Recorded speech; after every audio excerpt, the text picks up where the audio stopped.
Good afternoon and welcome to our special webinar on tracking attendance.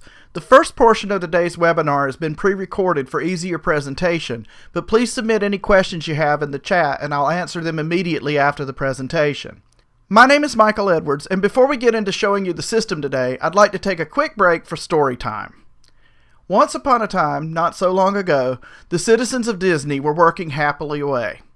Almost all of them worked in their castle headquarters, and each morning, before they began their singing, whistling, and charming of small forest creatures, they would sign the magic attendance registry, which would let their princess of accounting know that they were working. Now there were a few who did not work in the castle and instead worked in other parts of the land, but even they would email the princess once a week to let her know what their working plans were. Then one day a dark force descended upon the land. It was invisible but very dangerous. The doctors of the land all agreed it was not safe to have too many citizens in one place together, so they remained in their homes in far-flung kingdoms across the land and even under the sea. They continued to whistle, sing, and charm the forest creatures from their homes, but there was no way for them to sign the magical attendance registry, and their princess of accounting had no way of knowing how to tell their payroll company how much fairy dust should be distributed to everyone. Fortunately, they had an agreement with the magical company of wizards from the land of Feith. The Feith wizards had helped them set up many things in the past, so they called and asked, would it be possible to use your magical programs to help us track our attendance now that we're in so many places? The wizards answered, why, of course we can, as long as you're still current on your maintenance agreement. And here our story does truly begin. So today, I'd like to show you what we were able to come up with in a relatively short amount of time to solve that attendance conundrum, not just for the immediate situation where people aren't in our office, but also going forward, where we can replace the older manual sign-in process with the electronic version we built in Feith. This is the attendance system, which uses a Dashboard IQ dashboard as the main interface, along with a Forms IQ form, a workflow, and of course a file cabinet. As you've probably heard me say before, if you've ever attended one of our trainings or webinars, everything in Feith begins with the file cabinet. In our case, the file cabinet is never seen by anyone except our administrators, because all of the interaction needed for the attendance system can be done through this dashboard. Speaking of which, let's take a closer look at the dashboard and the features it contains. Here in the top left, we're using one of our newer pod types, a highlight pod, to give some at-a-glance data for today. Highlight pods use a combination of static text and tokens that pull live data from the system. Here, the numbers in bold and the names of those who have not yet reported in today are live data, while the text around them is static. Below the highlight pod is what is really the heart and soul of the system, the attendance log form. From the dashboard perspective, this is a web pod. A web pod allows you to add any web page to your dashboard, which in our case is a Forms IQ form. This is a quick way to get your forms into dashboards and also to make your dashboards more interactive. We'll come back to the functionality of the form in just a moment. Over on the right-hand side of the screen, we have a list of everyone and what their current status is, including if they're working from home or in the office, if they've not reported yet, or if they're out of the office today. Some custom color highlights help visually identify each section on our list. On the bottom right is a list of anyone currently out of the office or anyone who's put in time that they'll be out of the office in advance. Both of these pods, and the last one here I haven't covered yet, are data grid pods. Data grids allow you to select any columns from your main data source that you want to display. You can rename the columns if you wish. For example, in the data source, our field is called employee name, but for brevity I just call it name here in the grids. This last pod, here in the bottom middle, is limited to just the currently logged in user to show them their most recent entries that are still available for editing. If an employee needs to change an entry or even delete it, they're able to do so up to the point that it's submitted for payroll processing.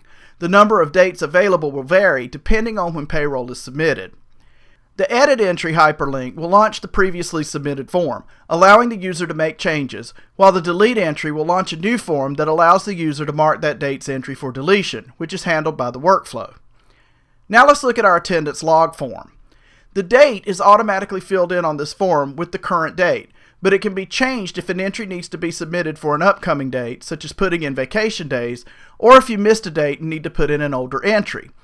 This is less likely as our workflow is set up to remind anyone who's not reported for the day that they need to do so.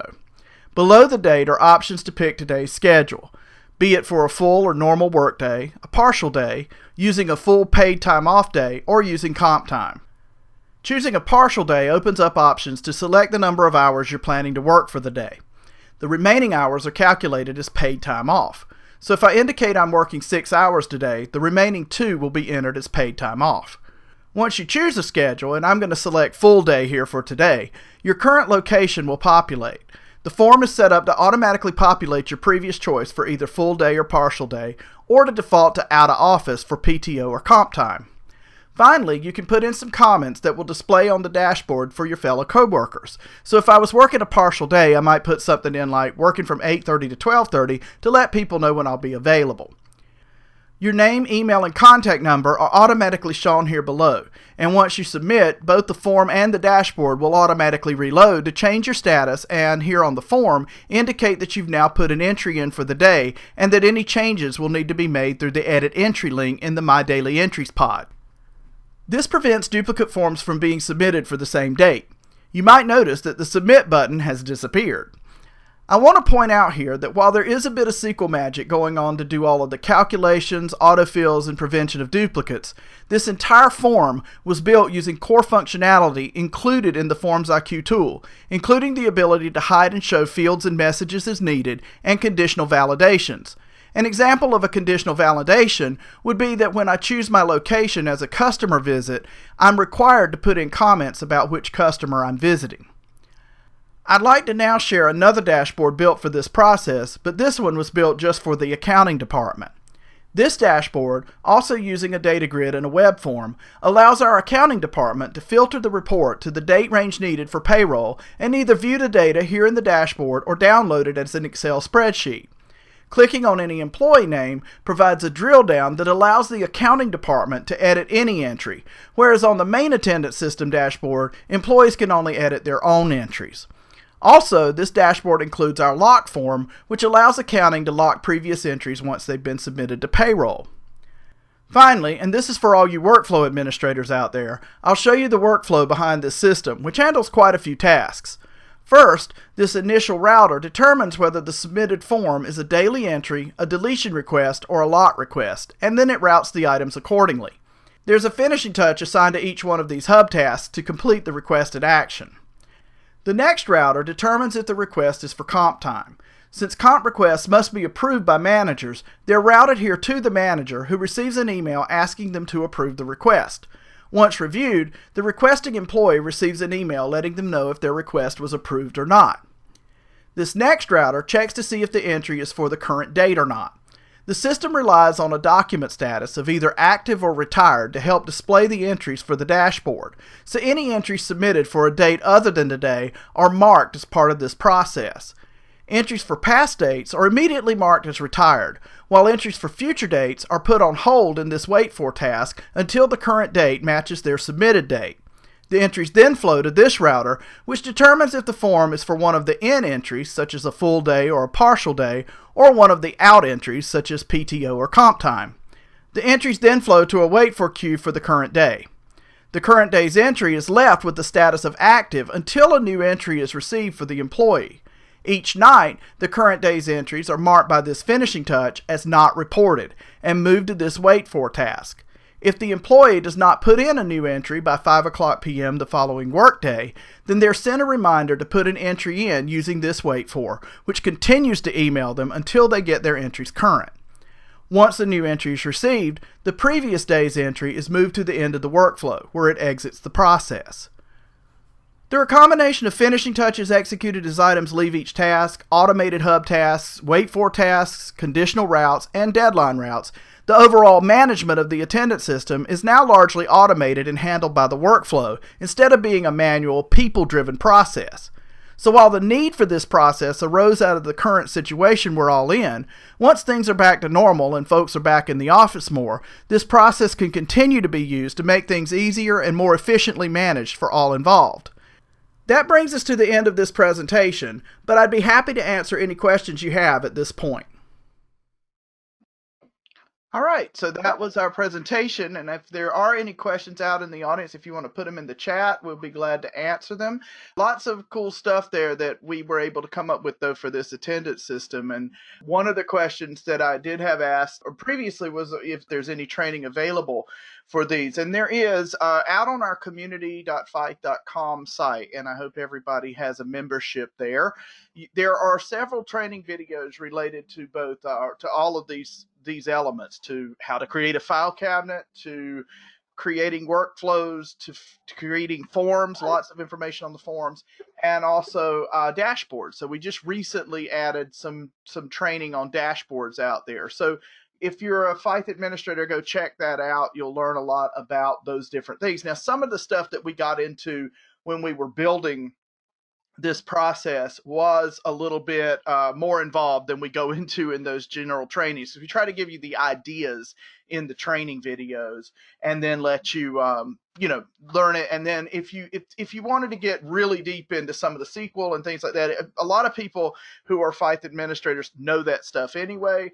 But if you needed some help figuring the ins and outs out, we do also offer training available, like one-on-one. You can get blocks of hours, and some people, if you came to our user conference last year, you might actually have some training hours that are available, because I know everybody that came, or most everybody who came, we gave them 8 free hours of training. So there's ways to do some one-on-one training as well with us that we can kind of get into it and really show you. But this was something, again, that came up for us out of this current situation. Everybody, used to be in the office, and then all of a sudden everybody's not in the office, and we were able to create this pretty quickly. Another question I have is, how much time did it take to do this? And it really only took a few hours, maybe a couple hours, to build the initial process. And then it's been refined as we went into it and started working with things. We did change some things, but that's pretty much the way things work in Feith. A lot of times, when you start a process, we like to call it agile development, right? You come up with something, you get it up, you start working with it, and then as needs arise, or you go, oh, it would be nice if it could do this, you start to make those changes. And of course, we've made a couple of enhancements as it went. In fact, this morning, the video that you saw here in the beginning, I actually recorded in the beginning of this week on Monday. And then just today, I added something into the workflow to kind of make a little enhancement on it. So things get changed a little bit as this goes along, and we're learning the things that need to be put into it. So, but the main point, and I made it in the video, and I want to reiterate it here, and we don't have any other questions coming in, so we'll probably wrap up in just a second. But the main point was that all of this was done with just the core software, with Forms IQ, Workflow IQ, obviously building a file cabinet, and then Dashboard IQ. There was nothing special. There were no special solutions that really had to be built to do this. It's all there. It just depends on how you configure it and what you want to get out of it. So there's a lot of power in the software that you have. And I know a lot of people listening in, and also hopefully who view this later, you have these elements in your Feith solution. You have workflow, you have forms, you have dashboards. And if you don't, that's a good argument to get them, because between those three, we created an actual system here that can be used, as I said, not just in this current situation, but it will replace a very manual process. And our accounting department's happy. They don't have to keep up with stuff nearly as much and keep pieces of paper that, like, who signed in today.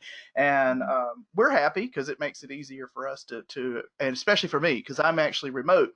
So I was one of the people that had to send an email in every week, and now I can just go in every day and record my attendance like everybody else. So that's kind of nice. So thank you, guys. I don't see any other questions coming in, so I appreciate very much you taking the time to attend this brief webinar today. We didn't go too long. We're about 2:15, so it's a little shorter than our normal ones, but appreciate y'all, like I said, taking the time to join us. If you have questions, if you'd like more training, if you have anything you'd like to see more, please feel free, and this goes for y'all listening live and those of you who may be watching this in the future. Please reach out to us here at Feith, either through the community site, through your Feith representative. You can contact me, whoever you know at Feith, and we would be happy to take you on the next step on your journey with this. So thank you all so much, and I hope you have a wonderful rest of your week and great weekend coming up. So have a great day, and we will talk soon. Thank you.